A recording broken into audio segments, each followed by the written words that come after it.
Well, hello there. Welcome to the Obi Thorn Alliance. I'm Jacob. I'm Luke. And in today's video, we are reviewing the latest movie directed by Ridley Scott, The Last Duel. Let us know what your thoughts about the movie was. Did you like it? Didn't you like it? Keep the discussion going in the comment section.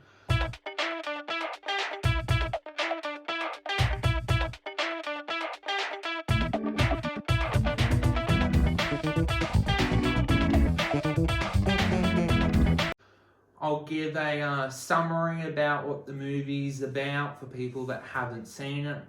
Basically, The Last Duel is based on true events in a medieval drama thriller sort of setting. It takes place in France in the 13th century with three main characters. Matt Damon plays Sean DePuer. Adam Driver plays a different character. And we got the same actress that was in Free Guy. So they do an amazing job. And what's really interesting about The Last Duel is that we get different perspectives that from your mindset can work and not work in different ways. In my opinion, I think it works pretty well. There's three different chapters because there's three main characters, like a book. So I think it goes really well. What's your thoughts, Luke? I really like that idea. I didn't know that's how the movie was going to be.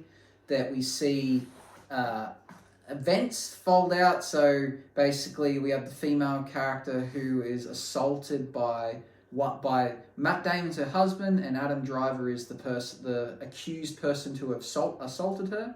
And then we see the events from three perspectives. So we see Matt Damon's at the beginning, where he kind of portrays himself as the good guy, and he obviously doesn't see the sexual assault occur because he's out of town.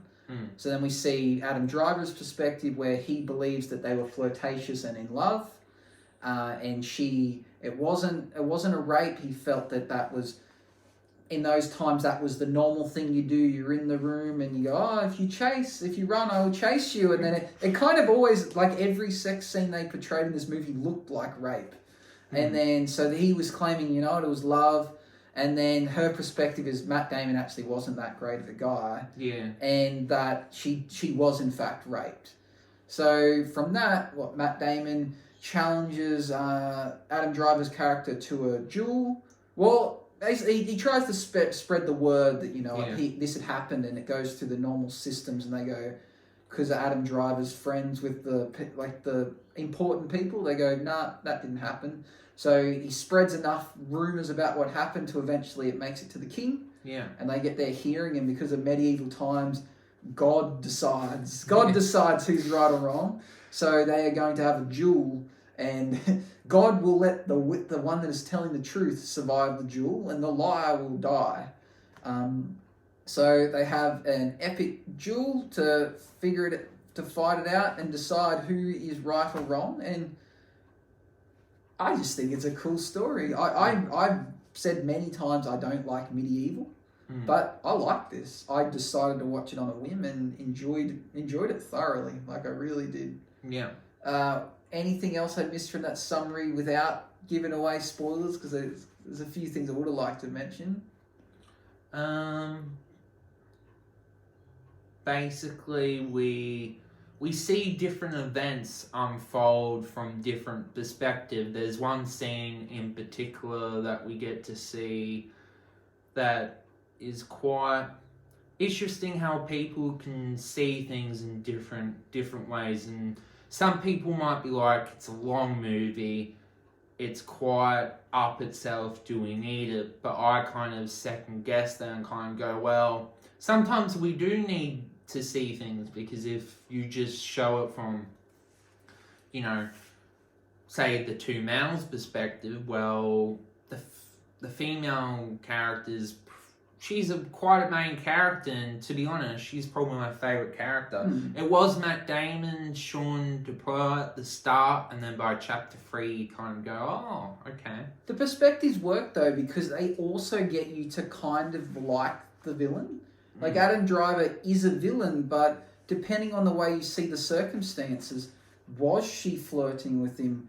Like, I'm not condoning what he did, but do we know if that's how it went down? Like, it does seem plausible that she had given off the wrong vibes, and the way they implied that like sex worked in those days, that maybe that was the norm, and so you kind of see it from both sides, and he was in fact in love with her, so he's like he's not a villain as such. So it's cool to see the different perspectives, to see the same scene 3 times sometimes and seeing each of them. Like, for instance, it might be a kiss. We see it from 3 different ways, where one might be passionate, one might be kind of hesitant, and the other one's like, I don't know. There's just 3 different versions of each scene, which was a cool thing to watch.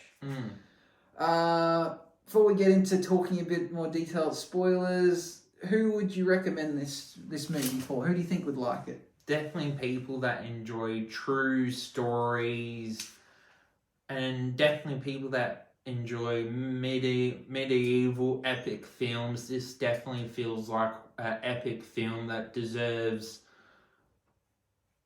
a wider audience. I think it deserves you to watch it. But yet again, it's not for everyone because of the topic message that it does bring, and I think some people might it might be too sensitive to some people that have experienced that. But besides that, and the length as well, some people might not like that, but that's how things are, time is relative, so I think it's definitely worth seeing. Yeah, agreed.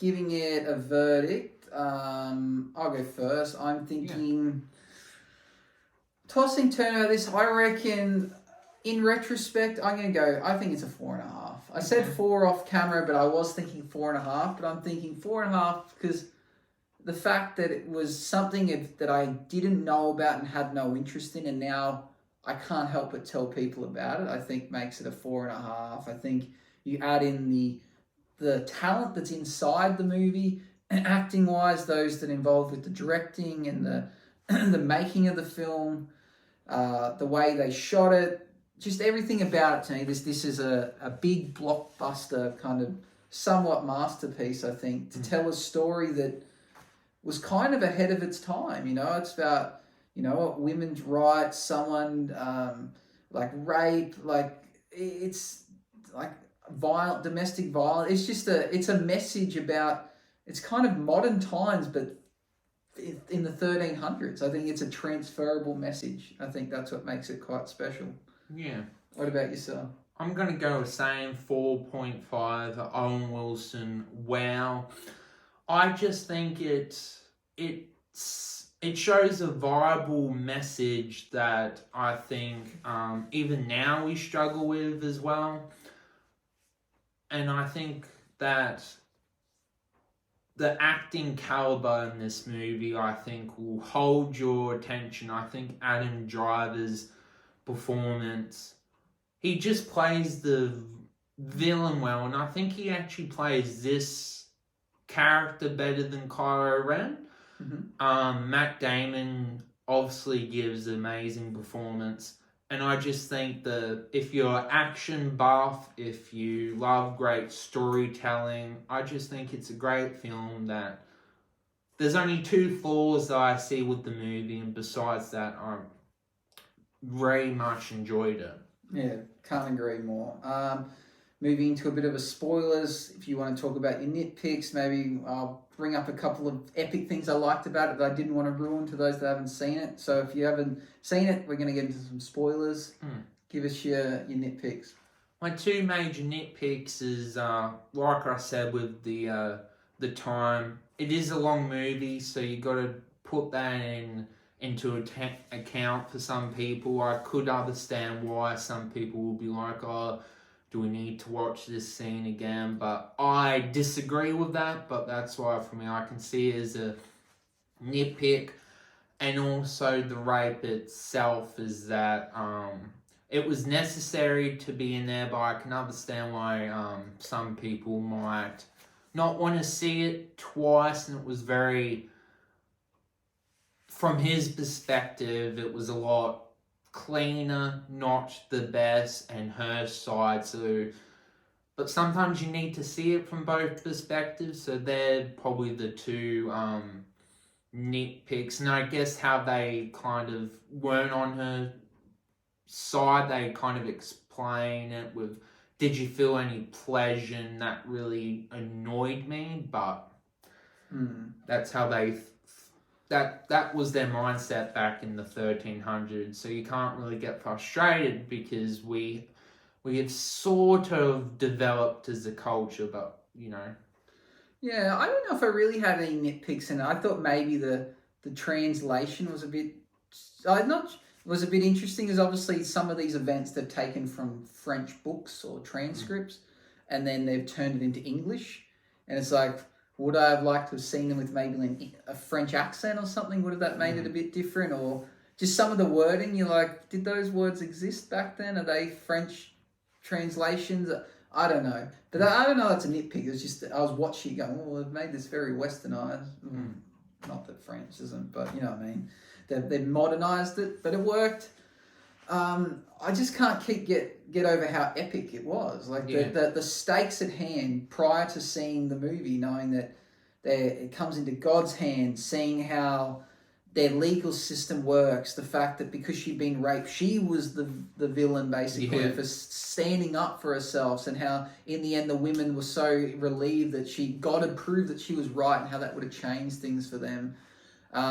Seeing Matt Damon stand up for his wife, that even though what she had done, one, could be considered a crime against him for letting it happen, supposedly back then, and two, he's willing to lay down his life, and if he dies, she's then burnt alive because she's proven to have had like a baby outside of wedlock, which was like the most severe of crimes, you know. So like there was so much at stake. So it was a really cool history lesson to show how much we've evolved as a culture. As a culture, as a society from that. But then also going, we haven't evolved that much, you know. Like things have changed, but like you think of that was what, like 700-800 years ago, and still we victim blame women if they've been part of, like, they've been raped. And just looking at, you know, like some things have changed, but things are still the same. We still do the same things in that regard.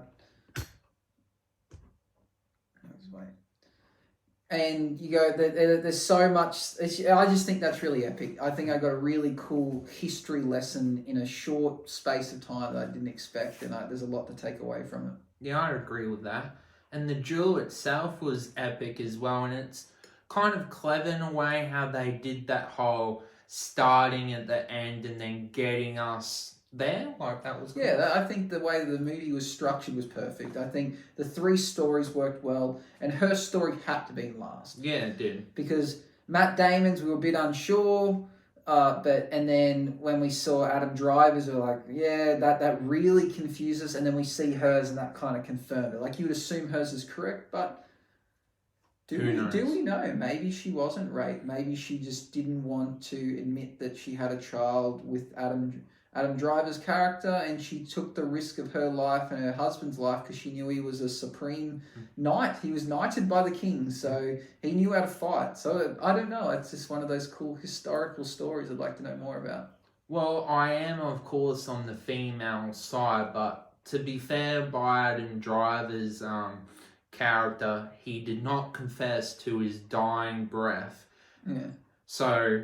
yeah, he was still adamant. I think that's a really epic story, and we take that away and go, maybe he was in love, and maybe he did see it as consensual, but from her perspective it wasn't, and that is a modern day problem we still face. That this is happening, and you know, from both perspectives, people can say, well, what was it, consenting, wasn't it? So it's a super important message, and the fact that they can bring it to life by a story that was 800 years ago, I think is really awesome. And also, surprisingly, Ben Affleck is in this movie, and to be honest, he's a great actor, but his character doesn't really add much to the role, just except he's a cousin to the king. So it very much feels like that he's friends with Adam Driver's character, so that's why Adam Driver gets up to the rank, because the main goal of Matt Damon's Sean Duper character is to get the position that his family has held for 20 years from his father, and then there was his uncle. Mm. And basically he doesn't get that position. So. Yeah, I guess, but it's a true story. So that did happen, you know. So Ben Affleck's character did exist, and it goes to show that it was about who you know, what you know, and that caused to come to a duel. Because like if he didn't offend him and he wasn't friends with Adam Driver's character, then maybe this would have went to the local courts and he would have been found guilty. But instead, it ended in this epic duel. So, final thoughts. I think it's something you need to see. I think it is a must-see movie, because you're either going to love it or hate it. But I think you got to see it to make up your opinion. You can't just assume it's not for you. Yeah, I definitely think it's worth seeing in the cinema, and just seeing how times were different back then. And I think you either get bored by how things repeat themselves, but it works. And I think if they didn't do it like that, I don't think the movie would have been as good. Mm-hmm. Well, thank you for helping, Lou. Hope you enjoyed the review. See you in the next video. Let the force be with you. Like and subscribe. Bye-bye.